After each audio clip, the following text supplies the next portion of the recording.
For 6 years, a giant copper hand stood in a New York park, 42 feet of it. An arm, a torch, and a balcony around the flame, planted in the middle of Madison Square like a fairground ride. And for 50 cents, you could climb the ladder inside the arm, stand on that balcony, and wave at the traffic below. It was the right hand of the Statue of Liberty. The rest of her was still in Paris. And the hand was in that park for one reason. America was trying to raise the money to build her something to stand on, 50 cents at a time. It did not work. The hand came down in 1882, and on the 17th of June, 1885, when a French naval ship came into New York Harbor carrying 214 wooden crates, 350 pieces of hammered copper, the Statue of Liberty taken apart, there was still nowhere to put her. The pedestal she was meant to stand on was a stump of unfinished granite. Work had stopped. France had spent 9 years building the largest metal statue on Earth and shipped it across an ocean, and the richest city in America could not afford to stand it up. This is the story of the bill that nobody wanted to pay, and of a Hungarian immigrant who had arrived with nothing and who worked out the one thing he could sell to a city that would not give a dollar, and sold it in 5 months at a cent a piece. Everyone knows the sentence. France gave America the Statue of Liberty. It fits on a postcard. It is also, in the part that matters, wrong. The French government did not pay for her. It authorized a lottery. That was the extent of its generosity. The cash came from people. 181 French towns put money in. School children sent coins. Shopkeepers, clerks, tradesmen. Around $250,000 gathered a subscription at a time. And the sculptor, Frédéric Auguste Bartholdi, raised the rest like a man running a traveling show, because that is what he was doing. He sold photographs of her. He sold miniatures. He sold scraps of metal left over from the torch as souvenirs. Now, the arrangement, agreed in 1875, was written down, and it was simple. France would pay for the statue. America would pay for the pedestal she stood on. A gift on one side of the Atlantic, an invoice on the other. France kept its half, 9 years, and it kept it. America had 8 years and 50 million citizens. It could not do it. Congress did move quickly on one thing. In March of 1877, it formally accepted the statue and set aside an island in New York Harbor for her. Accepting a gift is free. That part America managed. Paying for it was another matter. A committee of prominent New Yorkers was formed to raise the money for the pedestal. The bill was around $250,000. They worked at it for 8 years. In 8 years, they raised a little over half. And look at how they raised it. Benefit concerts, prize exhibitions, souvenir statuettes, 50-cent tickets to climb a hand in a park. That is not how you finance a national monument in the richest city on Earth. That is how you fund a county fair. And look at what that tells you about the money. Hardly any of it arrived as a check. It came through a turnstile, a ticket, a trinket, 50 cents at the door. 8 years of small change, taken a coin at a time. The pedestal was still only half bought. The men who could have ended the whole thing in an afternoon, the bankers, the railroad men, the industrialists whose names are carved above the doors of that city's museums to this day, did not. Other cities smelled it. Boston offered to build her a home if New York would let her be shipped up the coast. The New York Times gave Boston its answer in print. We have more than 1 million people in this city who are resolved that that great lighthouse shall be smashed into minute fragments before it shall be stuck up in Boston Harbor. Smash her into pieces before Boston gets her. Just don't ask us to pay for her. In 1884, the New York State Legislature voted $50,000 towards the pedestal. The governor vetoed it. Remember that governor. His name was Grover Cleveland. Meanwhile, the architect of the pedestal, Richard Morris Hunt, was quietly making it smaller. He had designed a base 114 feet tall. The committee could not afford the stone, so it came down to 89. They cut 25 feet off the Statue of Liberty's pedestal because the money ran out. She stands lower than she was designed to stand, and she always will. That is not a metaphor. It is an accounting decision in granite. And by the spring of 1885, the half they had raised was already gone, poured into the ground as foundation, under a stump that went no higher. Nothing they tried was enough. Nothing was going to be, not until somebody stopped asking Americans to give. And in France, in the summer of 1884, Bartholdi finished her. 200,000 people crowded the waterfront to watch her sail in. Bands, boat horns, the whole city out on the piers for the arrival of the largest statue on Earth. Then the crates were rowed out to a small island, stacked under a shed roof, and the city went home. Somewhere in that pile of timber was a head 17 feet from chin to crown, lying on its side in the dark, waiting for a floor that nobody could pay for. Boston's offer was 3 years old by now. It had never been withdrawn. She would sit in those boxes for the better part of a year, but by the time those crates came ashore, something had already been running for 3 months, in the offices of a newspaper that 2 years earlier, almost nobody had read. In May of 1883, 2 years before any of this, a New York editor put the Statue of Liberty on the front page of his paper, not as a story, as the masthead, the logo. The statue did not exist yet. There was no pedestal and no money for one. He wrapped his newspaper around her anyway. His name was Joseph Pulitzer. He had come to America from Hungary as a teenager with no money and was recruited off the boat to fight in the Civil War.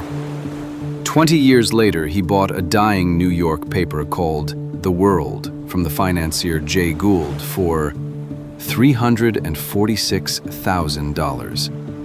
It was losing about $40,000 a year.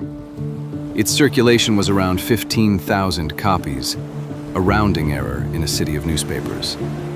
In 2 years, he turned it into the loudest paper in New York, which is the only reason what he did next could be heard at all. Then, on the 16th of March, 1885, the statue finished in France, the pedestal fund dead in the water with about $3,000 left to its name.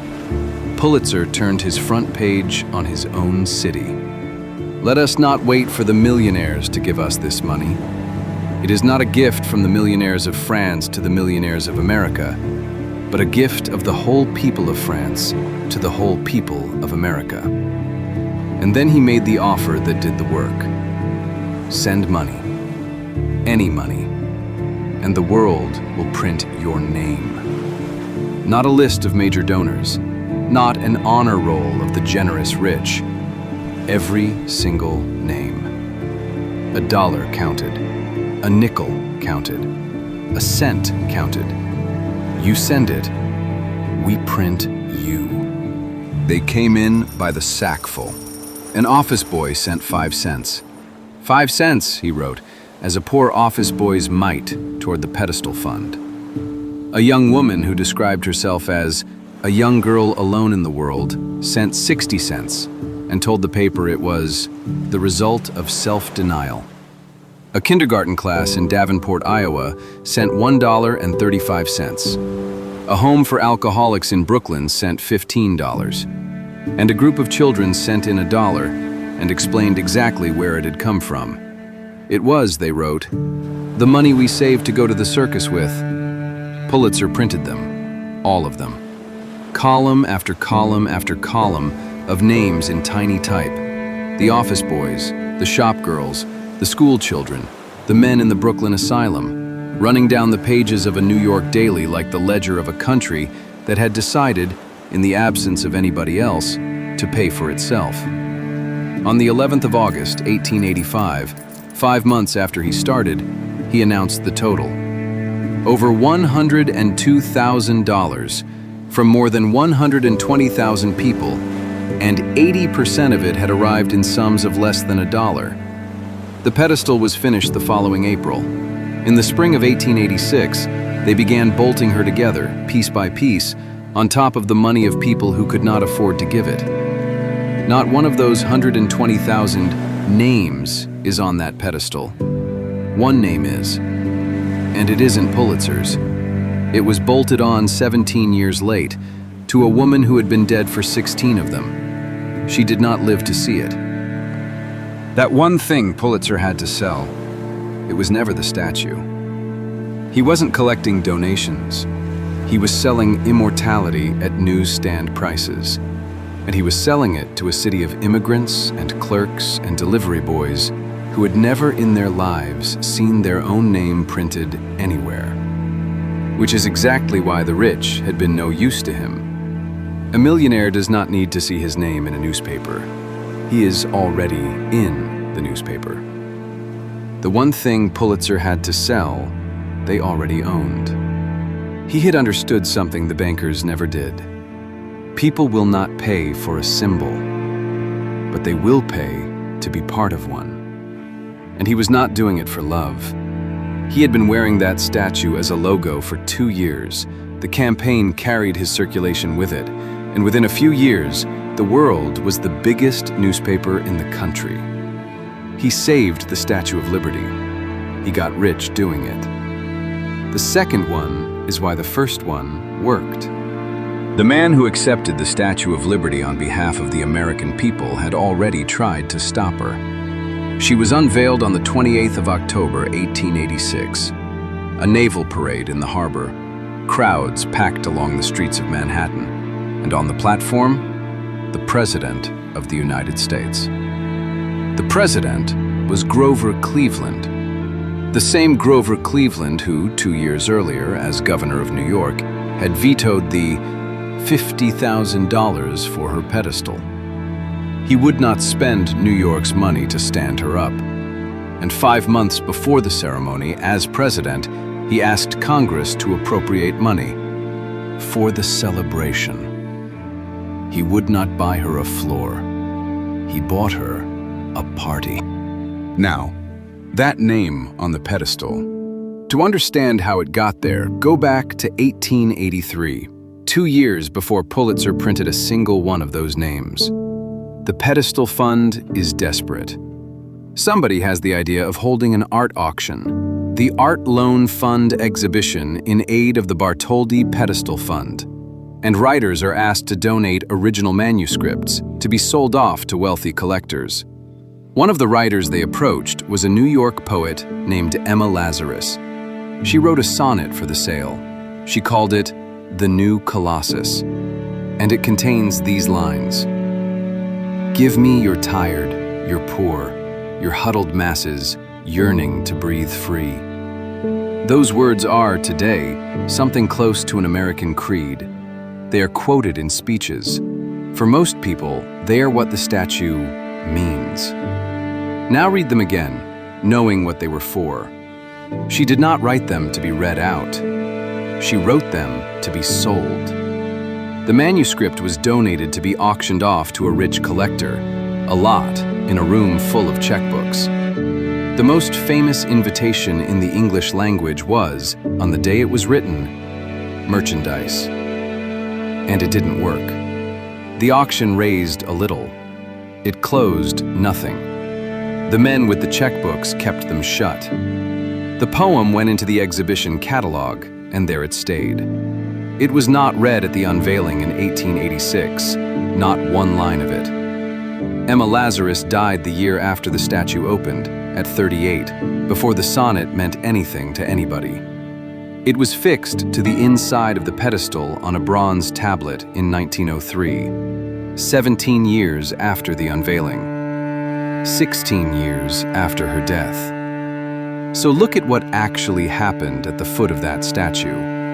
A poem inviting the tired and the poor to come to America was written to get money out of the rich. The rich did not give it. That pedestal was never donated.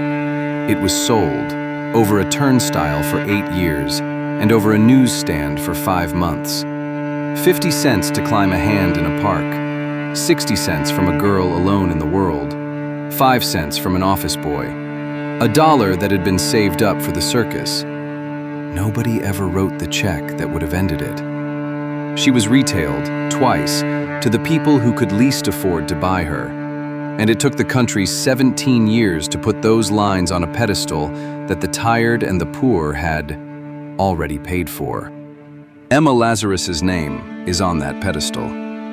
Theirs is not. The 120,000 were printed exactly once, in newsprint, the cheapest, most disposable material the 19th century produced, paper that was wrapping fish by the following morning. The world itself was merged out of existence in 1931. The statue is copper, the pedestal is granite, the receipt was paper, and the paper is gone. The copper is still there, most of it given, not sold, by a rich man who was not an American one. He handed over 128,000 pounds of copper, free.